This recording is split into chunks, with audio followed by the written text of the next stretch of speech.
तो Naruto Shippuden में से कई सारे कैरेक्टर्स हैं जो इतने ज्यादा पावरफुल है कि सिर्फ उनका नाम सुनते ही नॉर्मल शिनोबीज तो अपने पैंट में मूतने लग जाएंगे, जैसे कि माद्रा, पेन, हाशिरामा, हमारा मेन प्रोटैगनिस्ट नारुतो। ये कुछ ऐसे कैरेक्टर्स हैं जो कुछ ज्यादा ही ओवरपावर्ड है और ऐसा भी नहीं है कि सीरीज के राइटर्स ने इन्हें सिर्फ ऐसे ही पावर्स दे दिया है, बट इसके उलट या तो इन्होंने कड़ी ट्रेनिंग करके दुनिया के सामने खुद को प्रूव किया है या फिर इनका जन्म ही उस सिचुएशन में हुआ था जहाँ इनके पास पावरफुल बनने के अलावा कोई दूसरा चॉइस था ही नहीं। एंड यही रीजन है कि इस सीरीज में हमें इतने ज्यादा ओवर पावर कैरेक्टर्स दिखाए गए हैं। लेकिन आज की वीडियो में मैं स्ट्रॉन्गेस्ट शिनोबी को रैंक नहीं करूंगा, बल्कि मैं रैंक करूंगा ऐसे बैटल्स को जो इन पावरफुल शिनोबीज के द्वारा लड़े गए हैं। ये जो रैंकिंग होगी वो टोटली मेरे अकॉर्डिंग होगी, इसलिए किसी का भी फेवरेट फाइट कुछ ऊपर नीचे हो जाए तो बुरा मत मानना। और हाँ, इसमें मैंने बोरुतो के इवेंट्स को ऐड नहीं करा है, वरना शिपुडेन के ऐसे बहुत सारे अच्छे बैटल्स हैं जो इसमें शायद आ भी नहीं पाएंगे। तो इसलिए बिना ज्यादा टाइम वेस्ट किए हुए इस वीडियो को लाइक करके चैनल को सब्सक्राइब कर देना। Let's start. Number 11, team 7 versus Kaguya. वैसे तो कागुया का सीरीज में रिटर्न करना किसी ने भी एक्सपेक्ट नहीं करा था, बट जब किशिमोटो सेंसेई ने कागुया को इंट्रोड्यूस करवाया तो वो सिचुएशन और तरीका दोनों ही कुछ ऐसा था जिससे उस वक्त पर कोई भी कागुया को देखना नहीं चाहता था। बेटी चोद राइटर्स ने यहाँ पर ऐसा हगा है ना जिसे देखकर कोई भी खुश नहीं था, बट फिर भी जब ये फाइट हो रहा था तो इसे देखने में मजा भी आ रहा था। ये पहला और आखिरी फाइट था पूरे नारुतो सीरीज का जिसमें सारे ही कैरेक्टर्स अपने पीक फॉर्म में थे। इस बैटल में नारुतो का रिवर्स हैरम जुत्सु, काकाशी का सुसानो और टीम 7 का कागुया को सील करना, ये सारे कुछ ऐसे मोमेंट्स थे जिससे ये फाइट आराम से टॉप फाइट्स की लिस्ट में आ ही जाती है। Number 10, Madara versus 5 Kage. Madara versus 5 Kage की battle one of the most hyped battle में से एक थी। जब fourth great ninja war start हुआ था, करंट जनरेशन के 5 सबसे पावरफुल शिनोबी जो एक साथ आ जाए तो किसी की भी मैया चोदने से पहले 2 बार नहीं सोचेंगे, वर्सेस हिस्ट्री का सबसे पावरफुल शिनोबी जो सचमुच इन पांचों की बुंड फाड़ सकता है। माद्रा एज कम्पेयर टू 5 कागे बहुत ज्यादा स्ट्रॉन्ग था, बट फिर भी वो उनके साथ फाइट करके उन्हें इंस्टेंट नहीं मारता, बल्कि उन सबको एक मौका देता है जिससे 5 कागे किसी तरह उसे हरा पाए। एट द सेम टाइम माद्रा को लग रहा था कि जैसे वो फाइट नहीं कर रहा बल्कि उनके साथ खेल रहा है, बट स्टिल 5 कागे माद्रा को हराने की पूरी कोशिश करते हैं। इस बैटल में हमें सूचिकागे का एक्सपीरियंस एंड स्ट्रेटेजी देखने को मिला, सुनाडे का रियल मॉन्स्टर स्ट्रेंथ देखने को मिला जिससे वो माद्रा के सुसानो तक को तोड़ देती है। एंड माद्रा का 5 शिनोबी वर्सेस 25 क्लोन वाला मोमेंट भी देखने को मिला जो इनफ सेटिस्फाइंग मोमेंट था इस बैटल का। Number 9, Madara versus Shinobi Alliance. एक तरफ वर्ल्ड की सबसे ग्रेटेस्ट आर्मी जिसमें Naruto, 3rd Tsuchikage and 5th Kazekage जैसे पावरफुल शिनोबी थे। अब वो अलग बात है कि वहाँ पर रियल नारुतो नहीं बल्कि उसका एक क्लोन था, बट बाकी के 16,000 शिनोबी अलायंस के साथ वो सिर्फ एक बंदे का सामना करने वाले थे, the ghost of Uchiha himself, Madara Uchiha. इस बंदे का खौफ लोगों में इतना ज्यादा था कि लिटरली वो फाइट से पहले प्रे कर रहे थे। दूसरी तरफ माद्रा भी इसलिए लड़ रहा था क्योंकि उसे अपनी पावर्स को टेस्ट करना था, बिकॉज ऑल वी नो कि वो उस टाइम पर रीएनिमेट हुआ ही था। बात करें की मोमेंट्स की तो शिनोबी अलायंस में हिडन डॉग का एक शिनोबी था जो माद्रा के अगेंस्ट फियरलेसली सबसे आगे था। माद्रा का रिनेगान एक्टिव करने वाला मोमेंट और स्काई से एक मीटियोर गिराने वाला मोमेंट, ये सारे कुछ ऐसे सीन्स थे जो इस फाइट को बहुत ज्यादा स्पेशल बना देते हैं। Number 8, Minato versus Obito.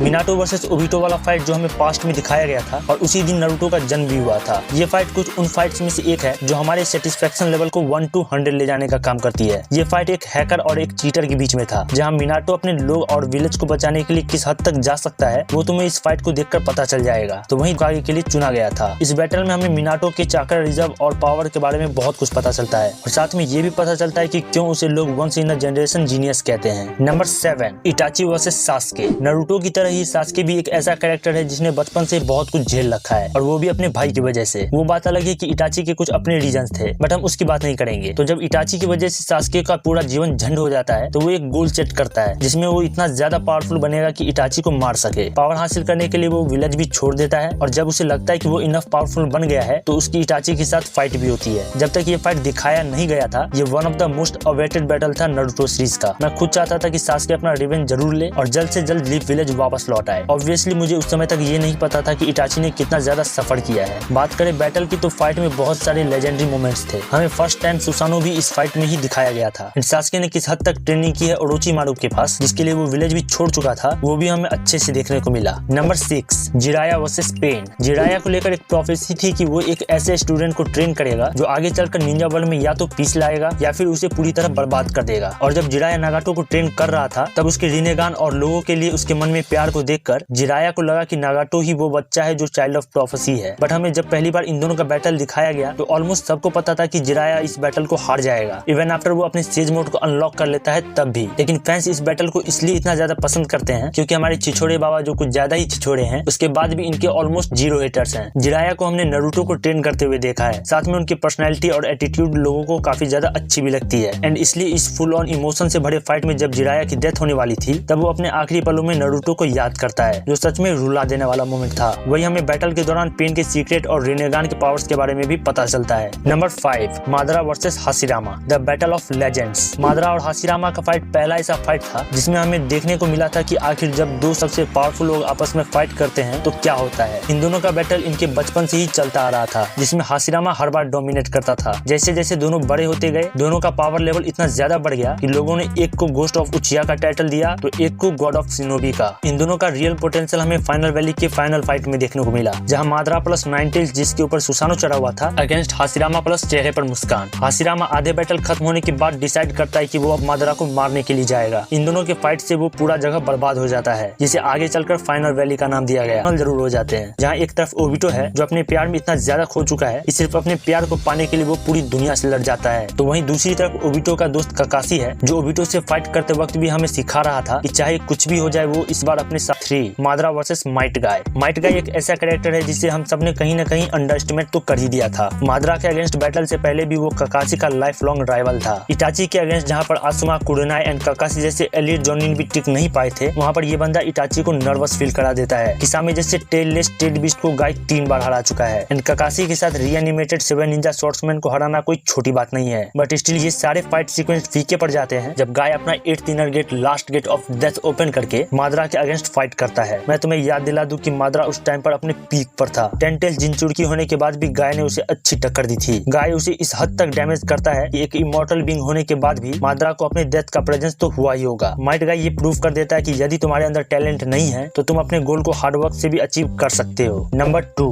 Naruto versus Pain. Naruto Shippuden का सबसे ज्यादा इमोशनल फाइट और शायद सबसे ज्यादा परफेक्ट भी। इस फाइट में वो सब कुछ था जो तुम एक as a Naruto fan expect कर सकते हो। परफेक्ट एंटेगनिस्ट, उस एंटेगनिस्ट का पावर लेवल, एंटेगनिस्ट का लुक, उसकी एंट्री, उसका स्पीच, उसका डिस्ट्रैक्शन, और ये सब भी कम था तो नारुतो की एंट्री। नारुतो जब एक पंच में ही पेन को डिस्ट्रॉय कर देता है, वो वाला मोमेंट, नारुतो का रासेन सुकेन, उसका battle IQ, Ninetales entry, Minato की एंट्री और लास्ट में चिल्ड्रन ऑफ प्रोफेसी आमने सामने। कई लोग इस फाइट को नंबर 1 पर रखना चाहेंगे, बट नंबर 1 पर इससे भी ज्यादा एक बेटर फाइट है। तो वहीं दूसरी तरफ कई लोग इस बैटल को परफेक्ट नहीं मानते, जिसका सबसे बड़ा रीजन है नारुतो और नागाटो की बातचीत। जब दोनों ही स्टूडेंट अपने मास्टर को याद करते हुए मैटर को सॉल्व करते हैं और नारुतो नागाटो से वादा करता है कि वो वर्ल्ड में पीस लाकर रहेगा जैसा कि जिराया सेंसेई चाहते थे। कोई कुछ भी बोले, लेकिन ये कॉन्वर्सेशन ही वो की पॉइंट था जिससे वो बैटल रुक सकता था। वरना उस बैटल में नारुतो अगर हेट्रेड एंड एंगर के साथ बैटल करता तो हो सकता था कि वो हेट्रेड और वो गुस्सा उसके मन में हमेशा रह जाता, जिससे आगे चलकर शायद हमें नारुतो द हीरो की जगह नारुतो द विलेन देखने को मिलता, जो शायद निंजा वर्ल्ड के लिए सही नहीं होता।